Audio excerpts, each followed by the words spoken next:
혈소판 감소증, 면역혈소판 감소증, 턱발성 혈소판 감소증, 면역혈소판 감소증, 면역혈소판 감소 시도탕에 권은주 도움을 청하십시오. 다음은 면역혈소판 감소증에 대해 서울 아산병원 홈페이지 기재된 내용입니다. 정의: 면역혈소판 감소증은 말초 혈액 내 혈소판 수가 감소하여 점막, 피부, 조직 내에 비정상적인 출혈을 일으키거나 자반증을 보이는 질환입니다. 소아 및 젊은 여성에게서 주로 나타납니다. 원인: 예전에는 턱발성 혈소판 감소증 자반증으로 불리던 질병입니다. 최근 면역혈소판 감소증으로 개정되었는데 그 이유는 이 질병의 기전이 면역 기능이 과도하게 활성화되어 혈소판을 파괴하는 것으로 알려졌기 때문입니다. 정상적인 면역 체계에서는 외부에서 침입한 세균이나 바이러스, 이물질 등을 공격하지만 면역혈소판 감소증 환자는 면역 체계 이상 반응으로 인해 자신의 혈소판을 공격하여 파괴합니다. 이외에도 최근 이 질병의 기전에 혈소판 생성 장애가 동반되는 것으로 알려져 있습니다. 급성의 경우 주로 소아에서 흔하게 나타납니다. 대부분 상기도 감염, 홍역, 수두, 풍진 같은 생백신을 접종한 후나 약물 복용 후에 발생합니다.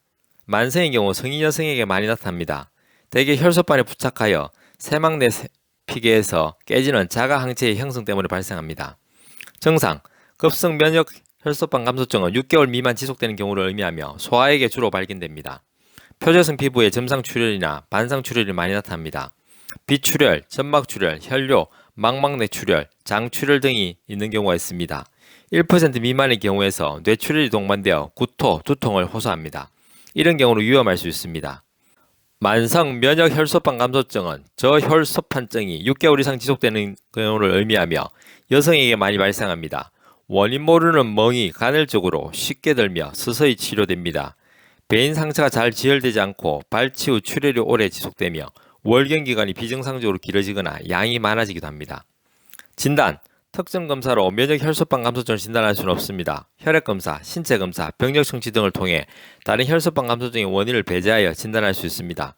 경우에 따라서는 골수검사를 시행할 수도 있지만 진단에 반드시 필요한 것은 아닙니다.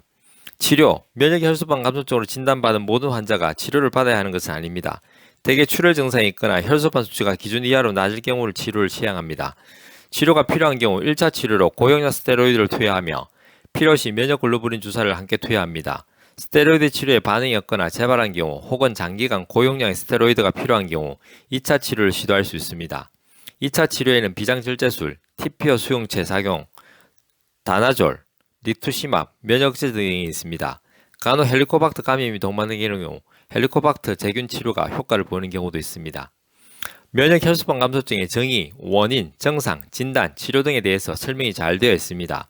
기존으로의 뛰어난 검사와 처치에도 불구하고 면역혈소판 감소증으로 힘드시다면 면역혈소판 감소 시도탕에 권은주 도움을 청하십시오. 한의학은 과학입니다. 한의학은 철학입니다. 건강은 균형입니다. 동양 한의원은 균형입니다.